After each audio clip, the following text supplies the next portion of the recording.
Hello everyone, and welcome to this week's episode of Glorious Reacts, our weekly reaction to the Loki series currently streaming on Disney+. I'm once again with the guys as we dive into the sacred timeline hijinks of variant Loki. But before we begin, as always, I'd like to introduce ourselves. I am Arnold, your friend from Down Under, and I am joined by he's a lover, he's a fighter, he's a thriller from Manila, Joel. Say hi, Joel. Hi guys, what's up? And our forever Singapore sling, despite him not wanting to be called a ladies' drink, Paul. Say hi, Paul. No, I'm a tall glass of water. That's actually quite good. It's very safe and healthy. Hey, Before everyone. we continue, I would like to inform you, dear watchers, that this is not a spoiler-free show and that No, we will be talking directly about events that occurred in tonight's episode. And boy, there was a lot. We'll be talking a lot. Most of which will be Yes. revealing key story elements. We'll If reveal you everything. have not watched the latest episode or any episodes of Loki, and you really should be, and would like to remain unspoiled, please stop here and come back once you have watched the show. It's really good, and you'd be doing us a favor by participating in this conversation. Now let us get into this conversation. We'll start off with a recap from Joel today. So take it away, Joel. Right. So anyway, first of all, really great episode this week. But yeah, so we pick up from last week. So after last episode, surprise mid-credit scene. So if you guys watched the last episode and you cut out right after they went to black, no, watch it again, and then there's a mid-credit scene that comes out. Right. Right. So after that surprise mid-credit scene, Loki finds himself in the void. It's supposedly a place at the end of time where no new branches in the timeline can grow, and where everything was being pruned, and where everything that was pruned was sent and then wiped out of existence by the Alio. What do you call it? The Alia. Alia. Yeah, Alia. It's a giant purple cloud creature that sort of dusts everything that passes through it. So there, Loki meets 4 other variants. Kid Loki, who claims the void as his kingdom. Classic Loki, who is the most content of all the Lokis. Boastful Loki, who claims that he defeated Captain America and Iron Man and obtained all 6 Infinity Stones. And Alligator Loki, who is an alligator. All 4 have learned to survive, as Loki are known to do, in the void, and are in a way content to just continue surviving. They are discovered by President Loki, who connived with boastful Loki to bring down Kid Loki's kingdom. A battle ensues, and in the confusion, Loki, Kid Loki, Classic Loki, and Gator Loki escape.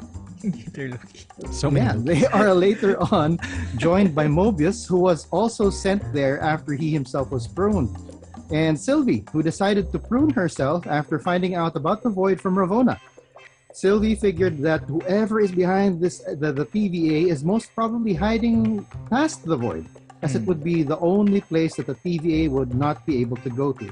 Right. So the group hatches a plan to try and enchant the Alioth in order to get past it and uncover where the wonderful wizard of the TVA is hiding, and they are successful, but not without some sacrifice. Right. The episode ends with Loki and Sylvie HHWW, that's holding hands while walking Wow. towards what looks to be a mansion of sorts past the void. Right. And that's the recap, guys. Nice. Excellent recap.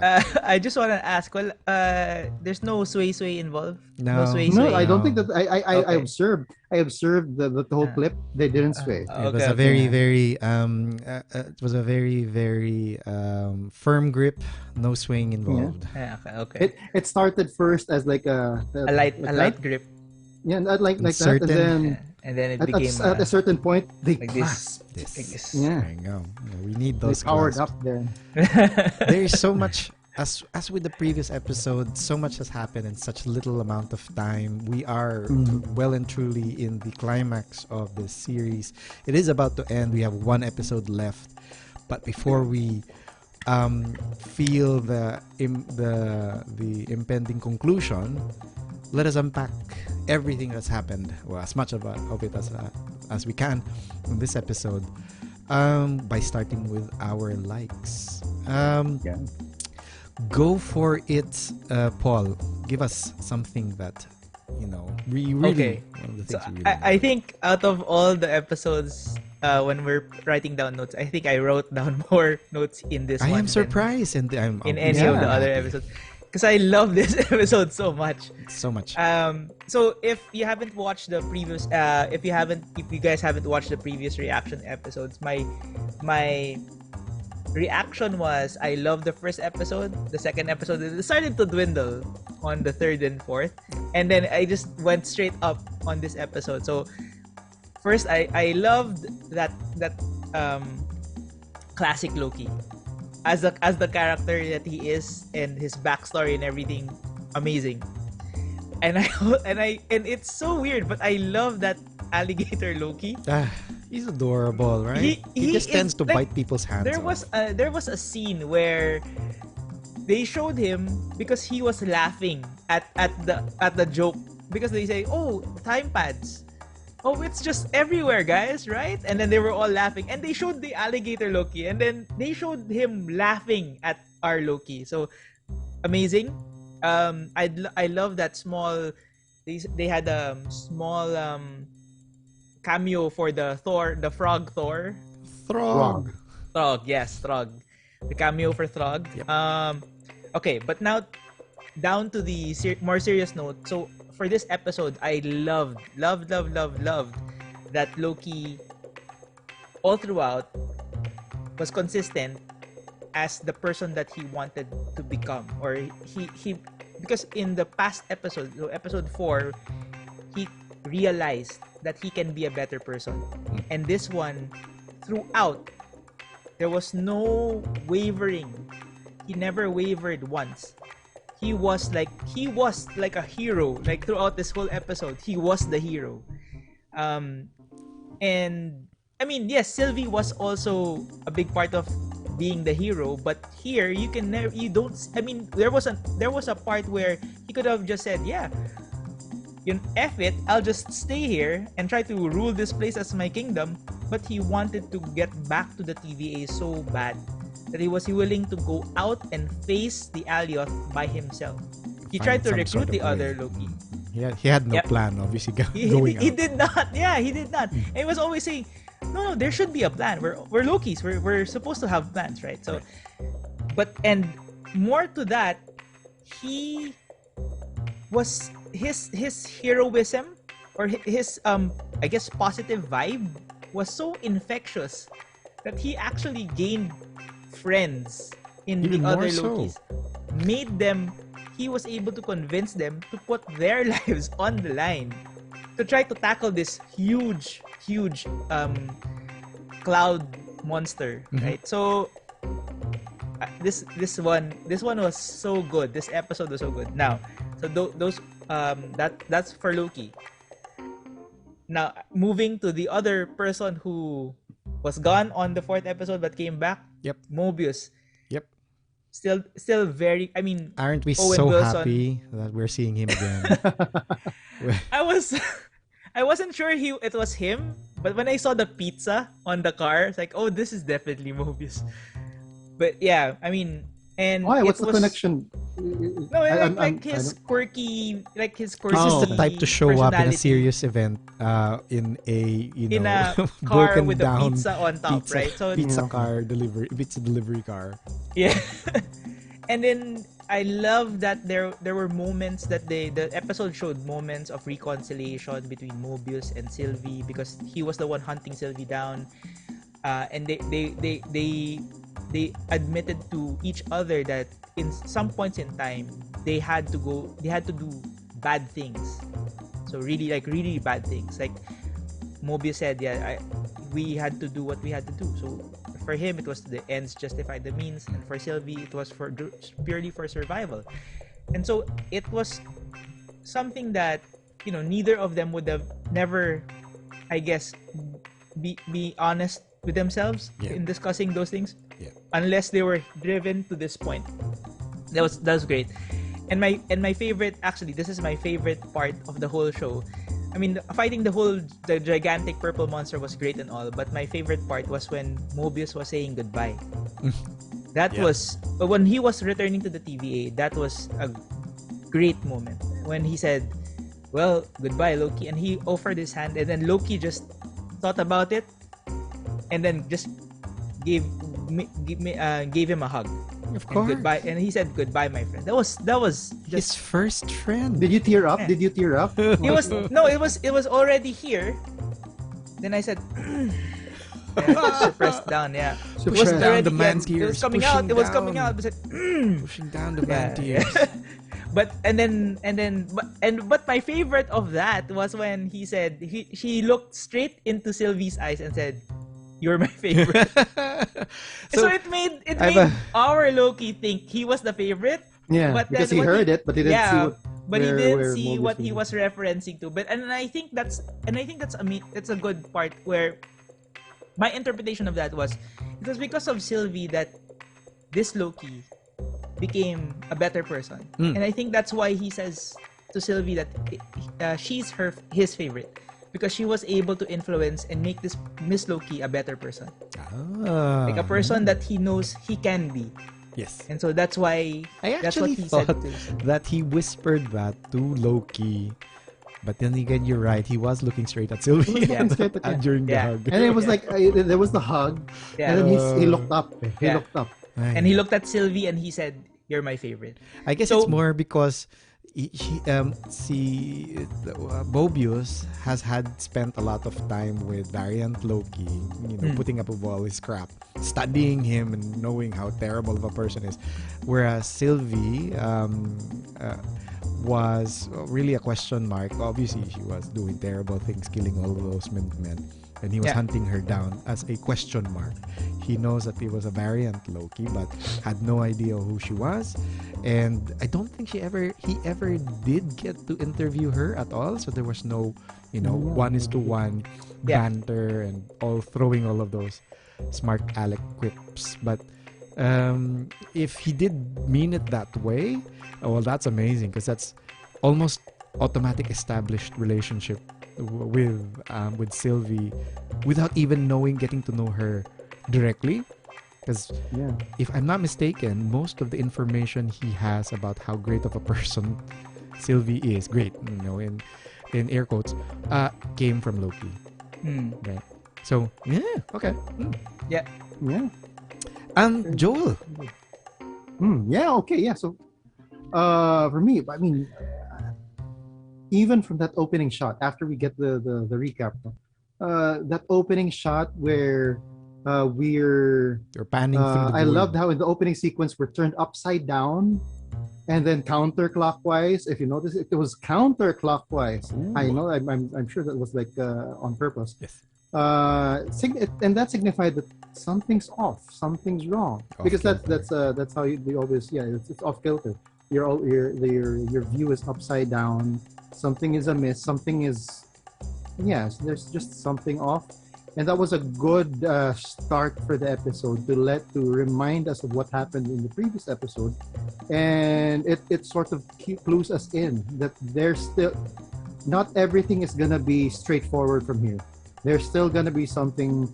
They're still waiting for something to happen. We still have to wait for something to happen. So I love that opening sequence, and that for me that's probably one of the first times that I saw them use that kind of style to convey a certain kind of meaning, or maybe that's just me reading too much into it. Everybody, all of us here should be reading too much into everything. Anyways, that's why we're here. And then of course you have that cute moment between Loki and Sylvie Super under adorable. the blanket, where they finally sort of admit without admitting their sort of feelings for each other. It's like mutual understanding. They're now MU. And that's for me it was cute. It was cute. It was very I've read some other places where they found it weird because again they're the same person. Technically they're the same person, so it's and I did say that in our previous react that it has become an introspective story. Yeah. It's Loki finding realizing to right? realizing to accept himself by seeing it in another person. But yeah, I just found that cute, and the chemistry between Hiddleston and DiMartino is really good, especially in that scene. Yeah, the way that I'm sure that sooner or later we're gonna have memes come out. Find yourself a girl who looks at you the same way Sylvie looks at herself. Yeah. Looking at herself. So yeah, I'm sure that those memes are gonna come out. But yeah, and that's because of that. The way that they performed that very, very intimate scene was very good for me. And yeah, going to Paul's thing about classic Loki, that sacrifice. For me, it was very fitting that the oldest Loki among the variants was the one who actually decided to detach himself from the events of the timeline and found contentment in being alone. In this faraway world, was the one who would sacrifice himself so that Loki and Sylvie can continue on their journey together.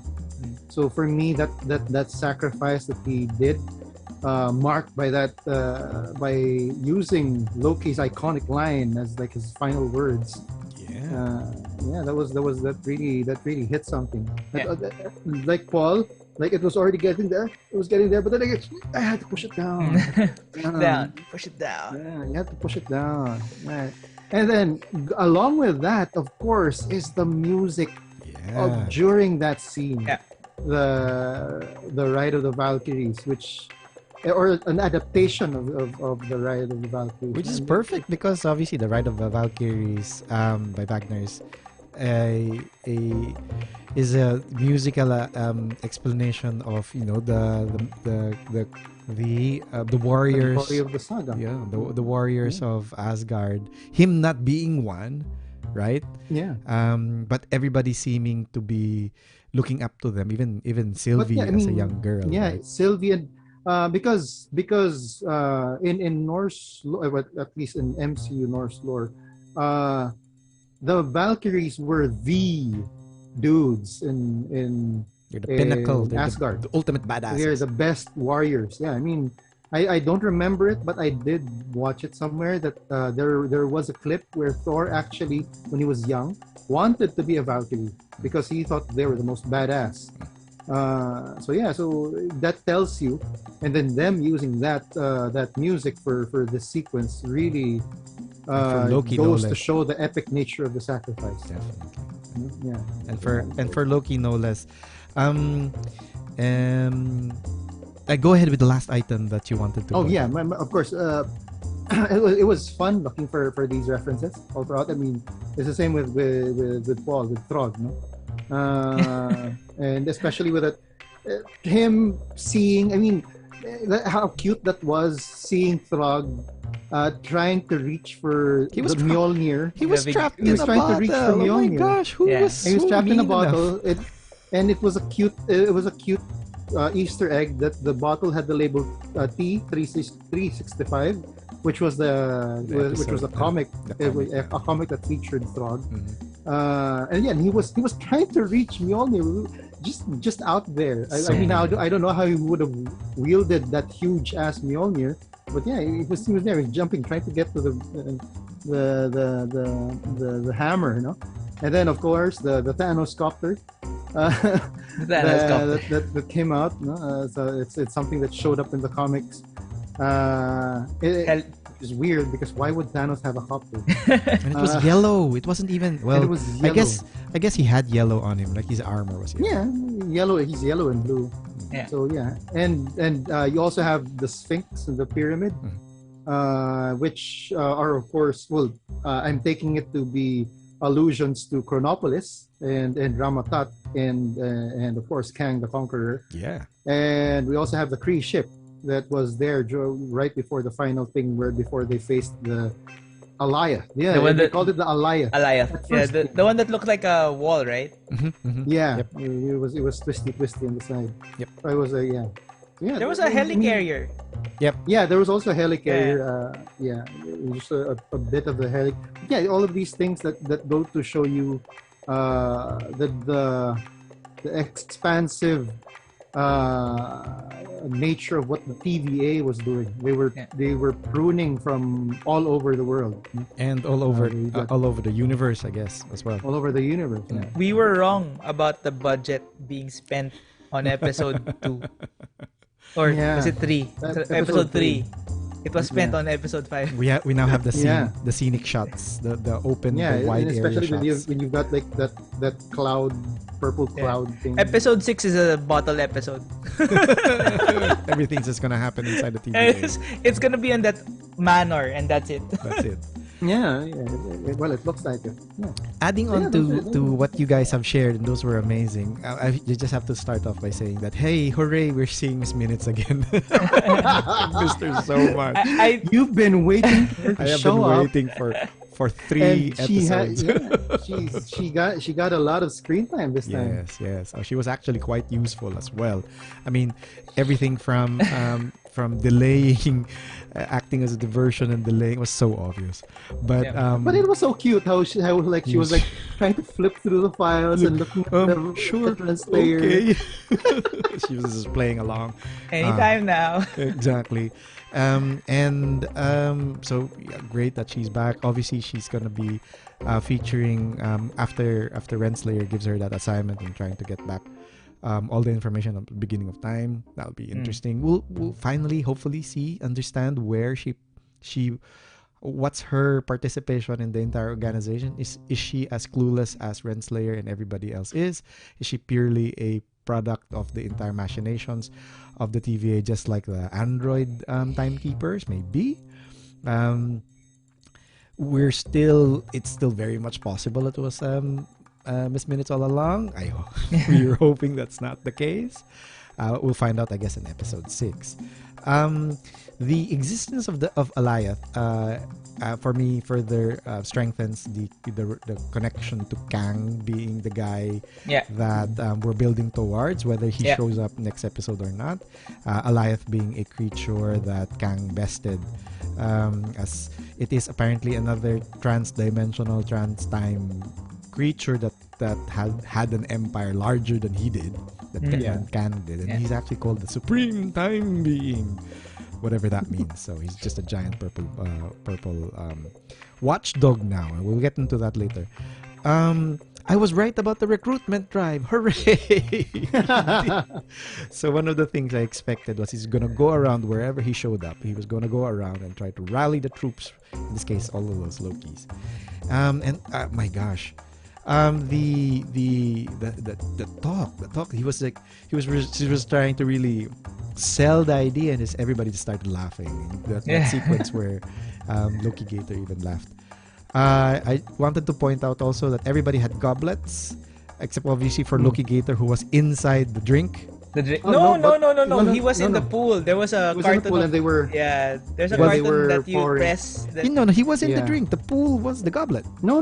Was it? No, they were pouring it from the Yeah. Oh, So okay. there was a Rocks, box rocks. of wine with a Dripping onto it. dispenser. Yeah, and Kid Loki didn't have wine. he had a juice high box. C. Yeah, A high C, juice high box. C. Yeah, he had a juice box. Which is perfect. At least they're pretty spot on in making sure that minors don't drink.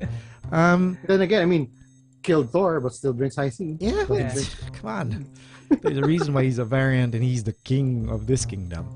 You know that's probably a reference to a storyline for Agent of Asgard, the Kid Loki.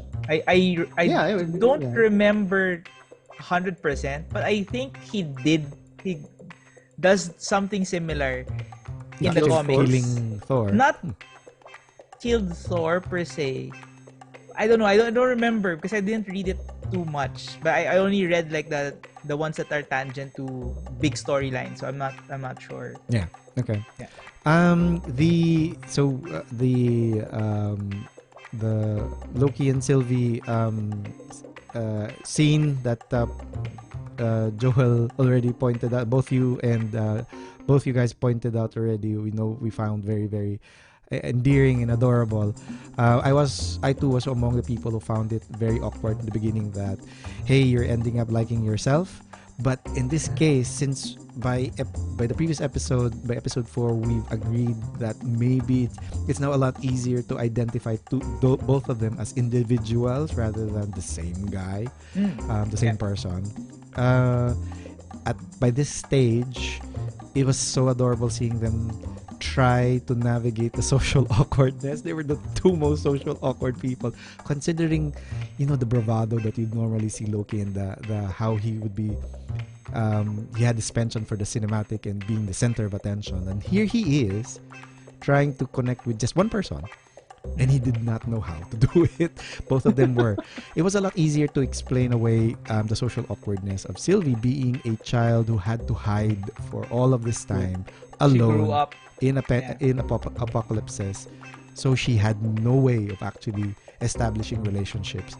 The postman obviously was just some story that she came up with. It's not Stanley. Unfortunately, whereas Loki was just really, he was kind of like a 13-year-old trying to ask his crush to a prom and didn't know how to do it, and it was adorable. And the blanket is she was trying to make conversation. She thought she was being snarky, obviously, how you act badly towards the people you like, towards your crushes. It was so grade school, but it was so adorable. Obviously, classic Loki's glorious purpose. He shouts this at the very end. He was making jokes about this. Him being a Loki, he knows everybody has this grand idea of a glorious purpose, and here they are pruned in a void wherein they're squabbling for what little is left there, and everybody, even President Loki, was just and then boastful Loki was trying to do that, and yes, going down to one of the things you were wondering in your side notes there, Joel, I believe they are all Lokis, right? Because they of the are fact all that Lokis. they I did a double take on those as well. They were doing magic. All Lokis. They were all but the proof that we only get is from the bicycle guy, because he's Yeah, the only one when threw he hit someone, like a green, something green came out. That's it. So maybe not all of them are capable of magic, but definitely all of them are capable of backstabbing each other and wanting to pursue their own individual glorious purposes. And purposes? That's right. That's a word. Yeah. No, purposes is a word. Yeah, purposes. Yeah. And or pie. Purpose. No. Like Mobius, Mobii. All that, we'll get to that. And then all of the variant things in the void. So obviously, not only people can be variants, things can be variants. The few other things that I noted in the beginning, and this is because there was just so much, and I was like, pause. Look at it. Pause. Is that it? In the beginning, there was this old-looking tower. I'm assuming that was like the Tower of Babel or a portion of the Hanging Gardens. I'm wrong, probably. Next one, okay. there's a giant helmet in which I think looks like the helmet of Yellow Jacket. Of all people, Yellow Jacket's helmet. Take a look again, helmet? guys. Catch it. Try to take a look. Yellow Jacket being the bad guy in Ant-Man and the Wasp. The Thanos helicopter. We've already pointed that out. We pointed out Throg and him being in a bottle. I was wrong. I thought it was Sanctuary, Thanos' ship, but Joe was right. It was a Kree warship, very similar to what Ronan the Accuser had. The face of what looks like a statue, or maybe a variant. This is so super shocking. Take a look at it again. The face of the Living Tribunal is there. It definitely, because you could only see two, one of which was cloaked. You know how he has cloaked, half cloaked, and then fully revealed. So I was like, is that the Living Tribunal? Oh my God, he's a variant. Cosmic being. Nobody's safe from the TVA. I wonder how Can you imagine how they would have done exactly. that? So I'm assuming it was a statue, and I was like, okay, this statue is not supposed to exist. The helicarrier with the Hydra logo on the deck. And as in the opening shot of the void, the way that Joel pointed it out, you could see Stark Tower, and if you read the text on the side, it wrote Queng, King, Qeng. And I did a little googly. I used my Google foo and realized King Enterprises is their enterprise, is the conglomeration that Stark sold the Stark Tower to, and lo and behold, the owner of King, Mr. Griffin, is a version of Kang. So hey, look at that! It's more Kang the Conqueror, even more being shown up. So a few things that you guys can look back and to enjoy this episode. There's so much to see. Let us now go into the dislikes. Joel, go start us off. Okay. Yeah, for me, knowing that this is like the second to the last episode. Yeah, it's the penultimate episode, really. The penultimate episode. I really felt that the word I have here is Filipino, but anyway, it's a lot shorter than you wanted it to be. There you go. It's a lot shorter than I wanted it to be, because what it does now is that it leaves us with episode 6, where Loki and Sylvie are going to find out who's behind everything, and then they'll have to deal with that person, and then you'll have Mobius and B-15 over on TVA fighting, raising a ruckus there. All of those things, it's going to be hard to put that all in that one episode. And also because it would have been better if we had, unless they make the last episode like a 19-minute episode. Right. Please do. But yeah, it might have been good if they actually placed some of the exposition that would have gone to the last episode into this episode, to place more context into what happened in this episode. Because like what, for we were introduced. What was that? Like what exposition would actually be helpful to build up for us? Actually, for me, not so much exposition, but because we were introduced to this new location, we were introduced to the Void, and basically they just visited it and they left afterwards. They were going beyond the Void right away. We weren't allowed to understand how the Void functioned as a kingdom. We weren't allowed to understand the politics in the Void. You suddenly had President Loki with all of these other Lokis, and there apparently another faction of Lokis going up against those 4 Lokis, actually just 3, because Boastful Loki apparently is with them. We didn't really get to understand how the Void worked.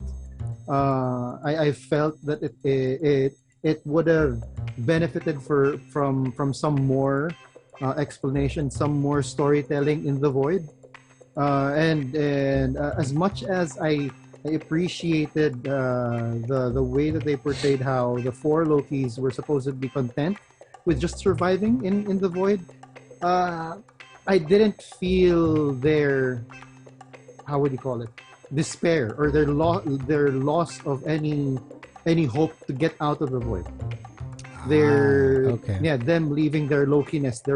They went into their Loki mode of survival, more of their Loki mode of, I have to find a way out of here. Yeah. Right? Which is something that Loki does. For me, that the storytelling there was a little cut short. Yeah. And while I did feel something, especially with the climax of classic Loki, I felt that if we had gotten that, aside from his story of detaching himself from the timeline, going into basically becoming a hermit on this isolated planet, it was hard. I didn't fully connect with his character to carry me over when he did that whole sacrifice in the end. That's why the man tears are only up until here. Yeah, only up to there, and it was easy for me to push it down. You got to push it down. Right. So yeah, from a story point of view, it made sense. The sacrifice of classic Loki made sense. But from an experiential point of view, we weren't as a viewer, I wasn't brought to a point where I could fully sympathize with classic Loki. Uh, which was weird because in the last episode, in episode 4, in a matter of 3 minutes, I was able to fully sympathize with Sylvie's character in that short span of showing her how she started out. But here it was hard for me to sympathize with classic Loki. Yeah, so yeah, for me that was it. It was cut too short. It was too short. Yeah, Marvel, that should have been a 1 hour. There's probably an extended version out there. Oh yeah, please do. Please Let's put it out there. Just let's bring him. Richard E. Grant was perfect for classic yeah, Loki. for like this guy who was like over everything. I was actually surprised that he still kept his horns. Because if you're like he's got the tummy, his costume, while it was classic Loki, it was like it would fold up everywhere and he didn't really care what he looked like. He had a messenger bag. Yeah, he had a messenger bag. Wasn't that his cape? No, he actually had a messenger separate bag. Oh, messenger okay. bag. Messenger bag. Yeah, and then so there, and I felt that some of the action was a little too contrived. Like Mobius arriving at the Right time. point when Sylvie needed him to be there. Yeah. I can understand the 4 Lokis going to where something that was pruned dropped into the void, because they could see that. But Mobius suddenly showing up out of the blue, that was kind of weird to me. For me, that was a little contrived. And the last thing that I didn't quite like was, although I found it cute, we found it really adorable. This whole thing of love conquers all thing. It's there should be a better way of going about it. Loving oneself, that was cool. Loving oneself, but they're veering towards romantic love here now. So it's kind of weird. It was especially that whole thing where it didn't work when their hands were still just in a sort of shake, but when they interlocked fingers, all of a sudden Loki was able to channel enchantment. Yeah. So it was like, okay, all right, okay, so they're really going for the romantic thing. How was it going? I don't know how to do enchantment. No, you will. Yeah. Because we're the same. And then she holds his hand. That's and then later on, interlocks fingers. And then suddenly fusion. And then suddenly Starship plays Nothing's Gonna Stop Us Now. Yeah. I was waiting for that. Exactly. See, you just gotta. Paul, go ahead. You had one here that you wanted to. I didn't have any. I mean, Joel's was like elaborate complaints. My only it's not complaints. It's dislike. My only dislike was that when the kid Loki, agent of Asgard, gave his sword to Loki, he used it as a way to distract the alien. So I just didn't like that part. I was hoping he'd use it like as an actual weapon. Although I guess he doesn't know how to use it properly, so he wasn't able to use the properties of the sword. But I had hoped that he would use it to do something else. Well, he'd fence and not just the put weird it on fire and then wave.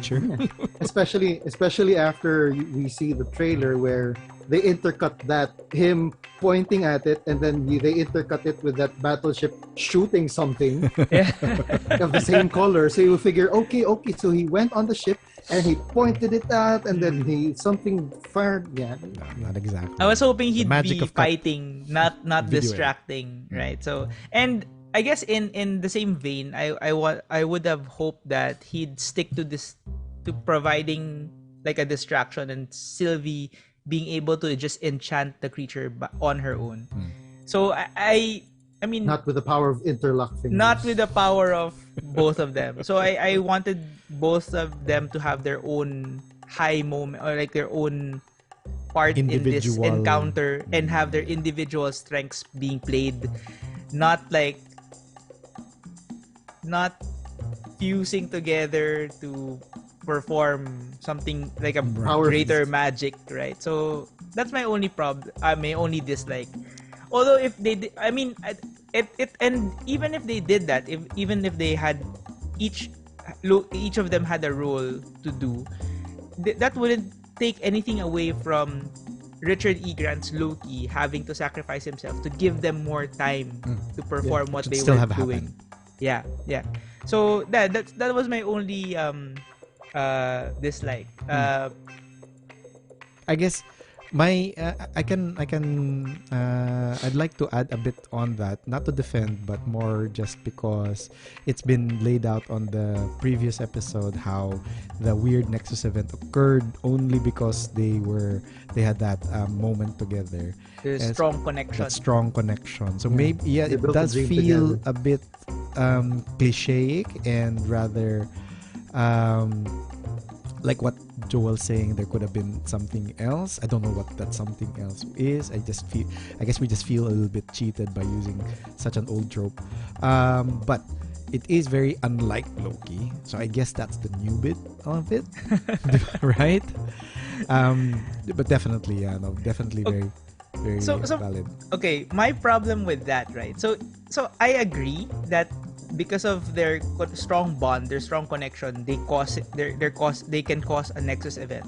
So that's fine. But they don't need to interlock fingers to do that, right? I mean, the strong bond connection that transcends having to physically touch each other. They should have But just looked at the each Nexus other. event did happen when they touched each other in episode Exactly. 3. Yeah. So that's the establishment. I guess they're strengthening that that element, that visual element of the storytelling. Okay, then I'll have to put that as a dislike. I'd rather have them. I mean, that's a connection. That's a bond that you form with someone, and it doesn't matter whether that person's close to you physically or you're far apart. That bond will never change. I mean, it will not deteriorate over time. It will only do so if you actually don't nourish that bond, right? So as long as you keep it there and you're, I don't want to push my Relationship talk personal from- things here, Dr. but Paul. Relationship Love talk from Dr. Dr. Paul. Dr. let's move Love. on. Let's move All right. on. I'll go through mine real quick. There are a few dislikes for me this turn. I kind of felt that Mobius's pruning in episode 4, which really hurt me. Became more of like a Game of Thrones like shock and awe tactic.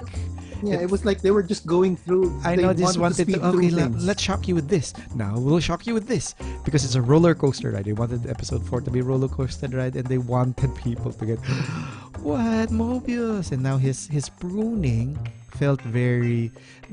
What's the point, right? It kind of lessened the impact of his what we were trying to build up in episode 4, which is the relationship between Loki and Mobius. Sure, they have that bro moment when they hugged and Broman. they we now actually have a chance to see Mobius in a jet ski probably. It just like felt like, oh, that felt cheap. President Loki was a bit disappointing. He kind of became like DB Cooper.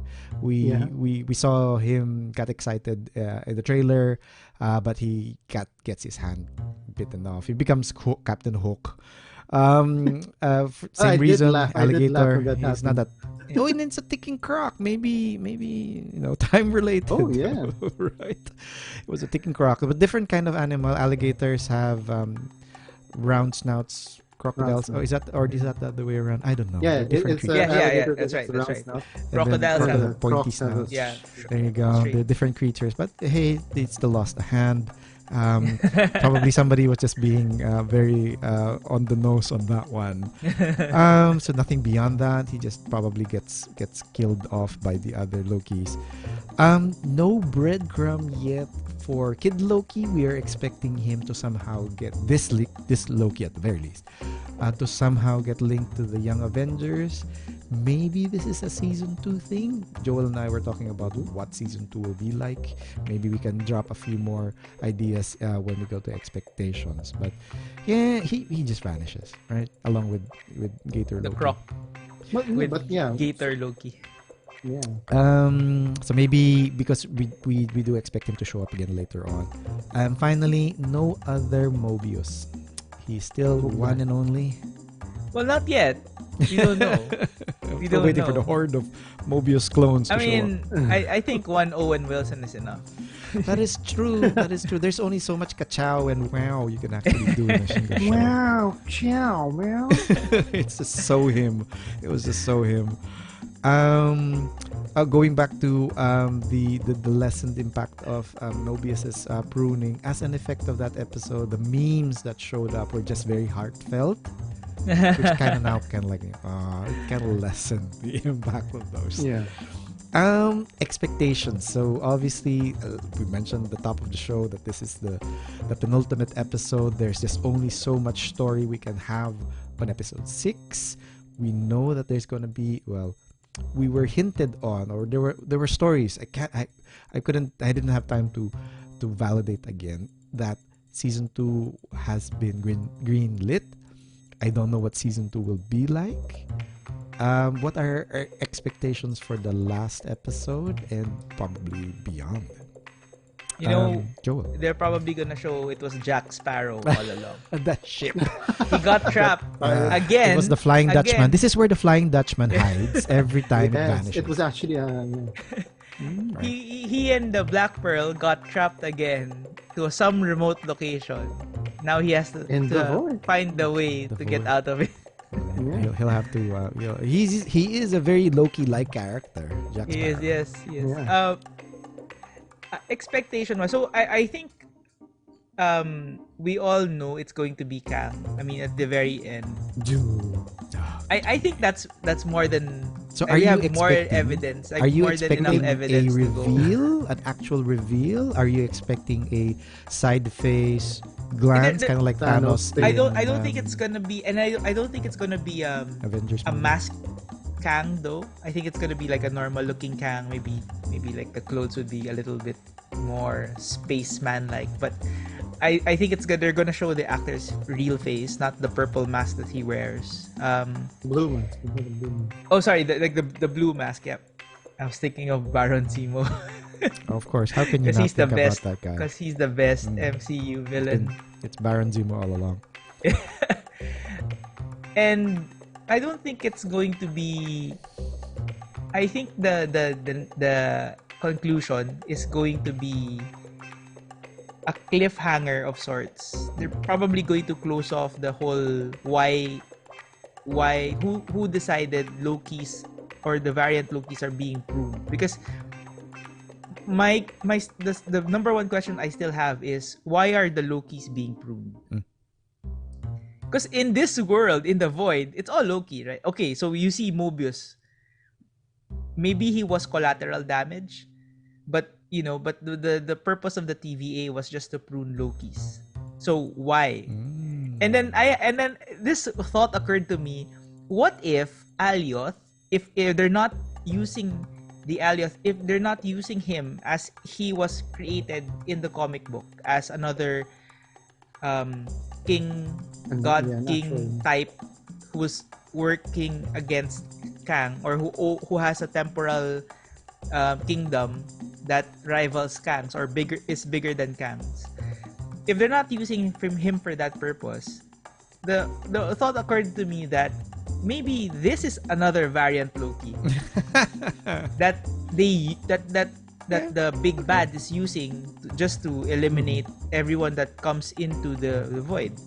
That's true. Is his So- version? so- Is that's his glorious purpose about controlling all the other Lokis. Right. So that thought occurred, but I'm not sure. So yeah, so I still want. So that's the big question. I still want to know why Lokis are being targeted.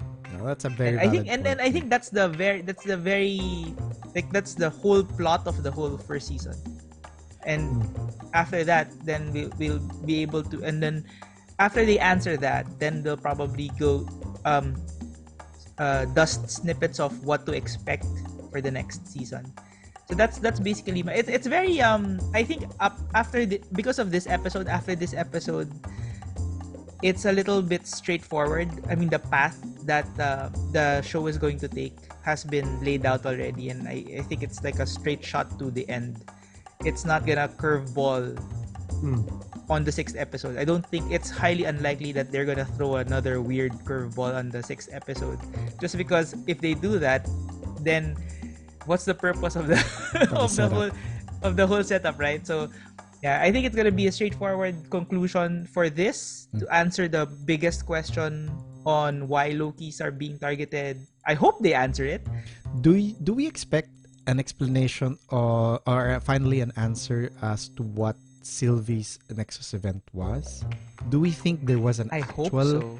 Nexus event, or I hope there was. Yes. is this gonna be a little bit more depressing in the sense that yes, they were being targeted specifically because they were Lokis. It doesn't matter what if there was a Nexus event or not. What is your That's a very good question. Yeah, right? That's a very good question. That's a good question.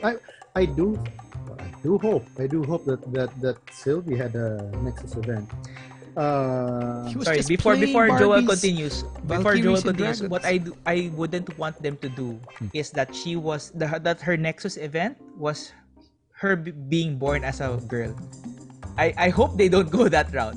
That just It's kind of It's hard lazy for writing. them to go down that route because she's fairly old. She was like 8, 9, maybe 10. Yeah.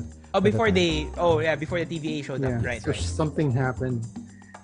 Something happened right before then. Go for your reach, Joel. You've got a reach here that. Yeah, I got a reach. I don't know if it's quite a reach, but I think it's a reach. But I do think that there is still a chance, because you don't get Richard E. Grant just for one episode. Yeah, so I do think that there's a chance that he's the guy behind the curtain. Or a version of him. Yeah, but I think it's essentially a Loki. Okay. I guess. I think Still it's the Loki. classic Loki that we see. Okay. Right? It goes back to my Your current, you still had that ongoing theory. it's a Loki all along. It's been it's another Because Loki. why do I say this? While I do think that a lot of the clues really point to Kang being the big bad in this whole thing, or Kang at least being alluded, or for those who are familiar with the comic books, for them to pick up on all of these things and say, oh, Kang is slowly coming, built up. and everything like that. But I do think that there is a huge chance, there's a huge possibility that it's going to be classic Loki. Why do I say that? First things first, he was the one who talked to Loki when he first came to the Void. He said, "This is the Void. That's an Alaya. That's an Alaya." How would he know that this is the Void and that's the Alaya? He's a Loki. He just got there after he got pruned. There was that would have been something, right? That's one. And they also set him up as a really, really unearthly illusionist. He was able to do that whole Conjuring the Asgard. entire of Asgard. Yes. the entirety of Asgard. Well, not conjuring. What was Projection. projection there? Yeah, if he was able to do that, what's to stop him from actually conjuring even the Alaya? As again, going back to episode 1, it's a means of control. He needs to Alaya. control, right? He wants to control everything. He wants we're not even totally sure if the dusted things were actually dusted. Wow. This is a very big reach. That's why this is a reach. man. It's a very big reach. 'Cause And for me, somehow, we can clearly see those sailors dying. we see it. It's our perception. But then Right. again, It could who be can all control an illusion. perception? Oh, Right? That's true. Actually, connected to what Joel is saying, and this just occurred to me because of this of what he was how he was explaining his reach. It could have been that where they are, this so-called void, is where he did tell Where he Loki, isolated himself. He isolated himself. Yes, Wow. actually, I was Now gonna go it to that. Work. It I works. yeah, and especially when Sylvie accessed the memories of the Alaya, it showed that isolated asteroid-looking thing in space. Yeah. Which is possibly where classic Loki hid out. Oh. Right. Yep. So and which is also possibly where they actually are. Yeah. Yeah. So that adds up to that, and you've also got like it was weird for me that what triggered the TVA arriving where he was him taking steps towards heading out. As soon as he took steps towards heading out, suddenly the TVA arrives. How can that be a Nexus event that would threaten the timeline? The sacred timeline. Which is Right? not supposed For me, to. I guess. it didn't quite add up. I mean, with Paul's explanation that Lokis were probably really being targeted, then it sort of explains that a little bit. But yeah, that I go back to the theory that I said last week, where we have a Loki who was at the end of time, alone in solitude, and he's accepted his fate that he wants to be alone, right? But yeah, that's why he wants to wipe out every other Loki, because they he wants to survive. be the only Loki. Because all Lokis wants to be the one they're very good at surviving. Yeah, so he wants to survive. So this goes into Paul's theory as well. Oh, Now, how did and you also have to think, how did Loki and Sylvie enchant the Alliance? Classic Loki didn't want them to figure him out, so he just used illusion again to make them believe that they turned it green. Right? Green. It goes back. I mean, they built him up as this really superior conjuring. He actually explained that, right? He didn't pick up a sword because he wanted to focus on the mystical arts. Yes, exactly. So for me, this is me being a D&D geek as well. Classic Loki is a DM. He's a DM leading Loki towards the end.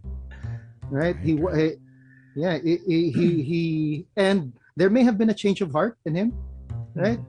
He wasn't really content. He wasn't really content with being in his solitude, but now he found a Loki who has a partner that whom he can live with, where he hid out. So that's why he led them to the place beyond the void, which is where he possibly hid out.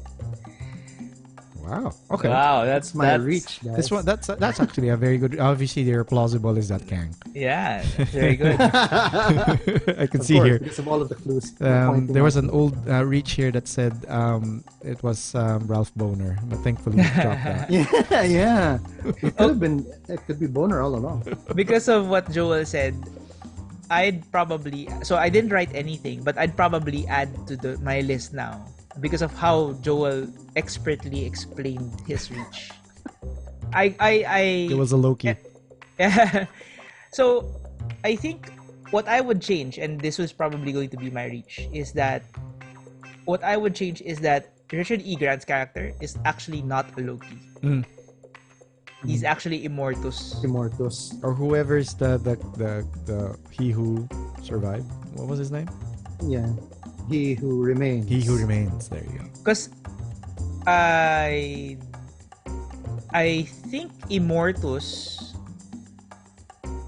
was once trapped in Alliance, inside Alliance.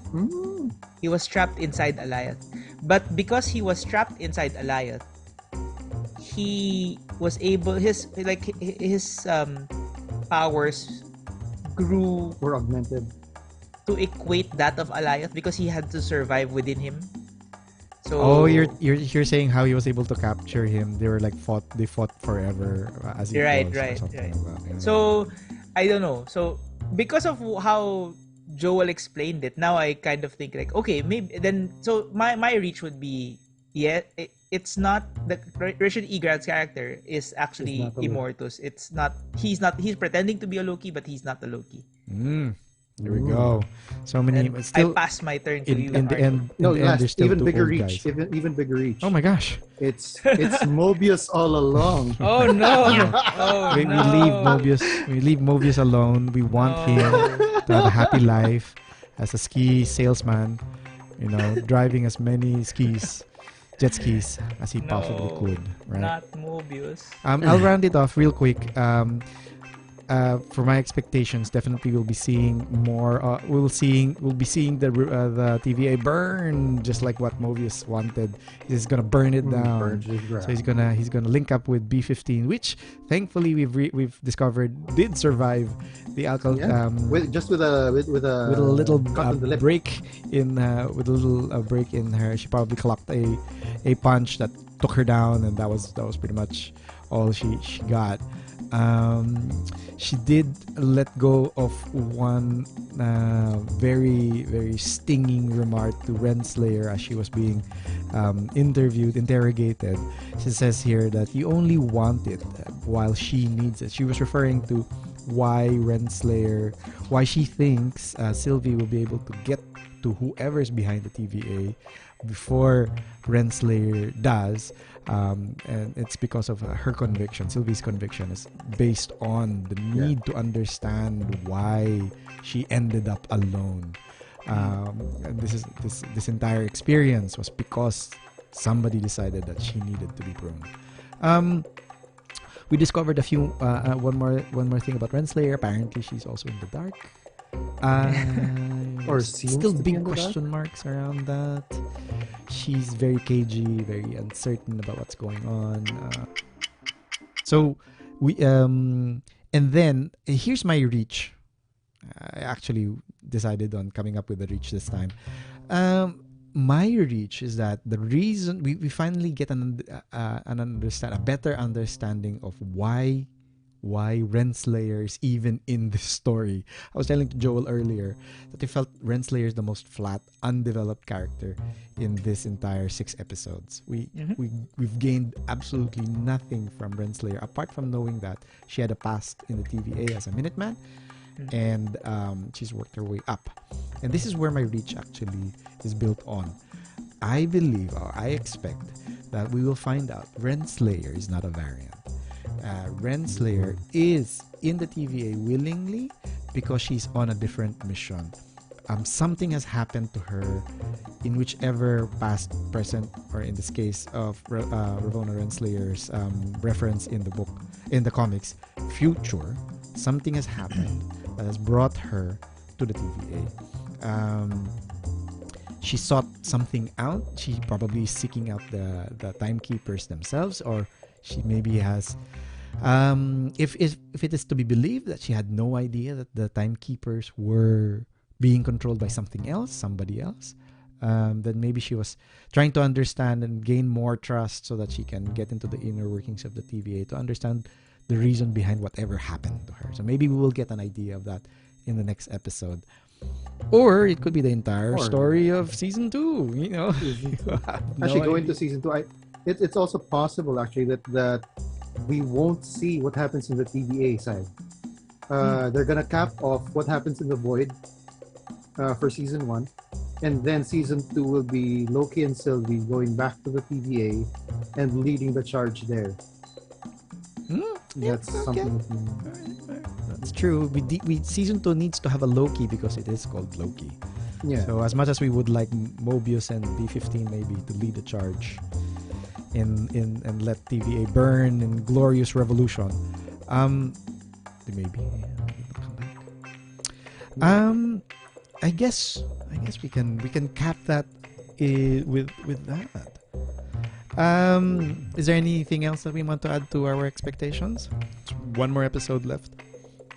One more episode left. Yeah. Don't let me down. Don't let us down. You Don't built let us down, so Marvel. much. The man Please, tears are at right least, here. 55 minutes. Let the man tears explode. Don't That wraps up tonight's reaction to the latest episode of Loki. Thank you again to Paul and Joel for joining me to share thoughts, impressions, and theories. We will be back next week for the last time, I guess, for at least for Loki, as we continue to pursue our glorious purpose. Thank you, dear watchers, for entrusting us with your time and attention. Till next time, we will see you. Bye!